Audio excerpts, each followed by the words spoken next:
সেপ্টেম্বরের পর থেকে আবাস যোজনার সমীক্ষার কাজ শুরু করতে হবে, সেরকমই প্রস্তুতি নেওয়ার কথা জেলা শাসকদের জানিয়ে দিল রাজ্যের পঞ্চায়েত দপ্তর।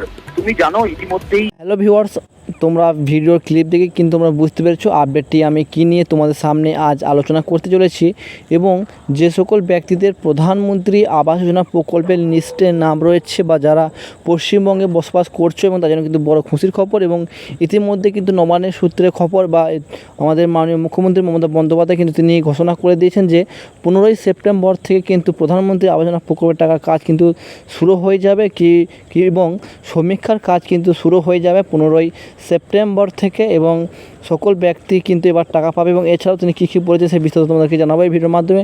ভিডিওটি স্কিপ না করে তোমরা শেষ পর্যন্ত দেখতে থাকো। চলো, 15ই সেপ্টেম্বরের পর থেকে আবাস যোজনার সমীক্ষার কাজ শুরু করতে হবে, সেরকমই প্রস্তুতি নেওয়ার কথা জেলা শাসকদের জানিয়ে দিল রাজ্যের পঞ্চায়েত দপ্তর।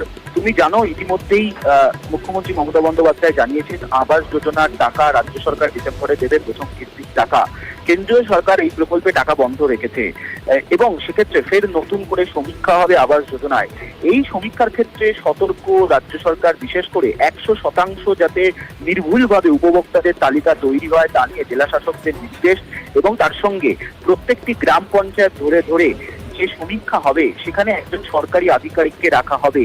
দেখো, এটা প্রথম যে সাধারণত স্বনির্ভর গোষ্ঠীর সদস্যরাই এই সমীক্ষা করে থাকতেন, কিন্তু এবার সরকারি আধিকারিকদের দিয়ে সরাসরি সমীক্ষা করার সিদ্ধান্ত রাজ্যের পঞ্চায়েত দপ্তরের।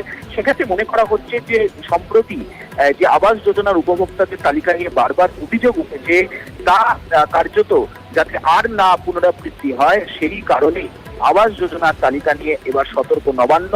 15ই সেপ্টেম্বরের পর থেকে এই সমীক্ষার কাজ শুরু করার প্রস্তুতি নিতে বলল জেলা শাসকদের। কিন্তু সরাসরি দেখতে পেলে যে এবং ইতিমধ্যে কিন্তু 15ই সেপ্টেম্বর থেকে কিন্তু প্রধানমন্ত্রী আবাস যোজনা প্রকল্পের টাকার কিন্তু সমীক্ষার কাজ কিন্তু শুরু হয়ে যাবে এবং তোমরা আশা করি বুঝতেই পারলে এবং কয়েক মাস পরেই কিন্তু তোমরা প্রধানমন্ত্রী আবাস যোজনা প্রকল্পের টাকা কিন্তু প্রথম কিস্তি টাকা পেয়ে যাবে এবং আমাদের মাননীয় মুখ্যমন্ত্রী নিজেই দেবেন এবং তিনি ঘোষণা করেছেন।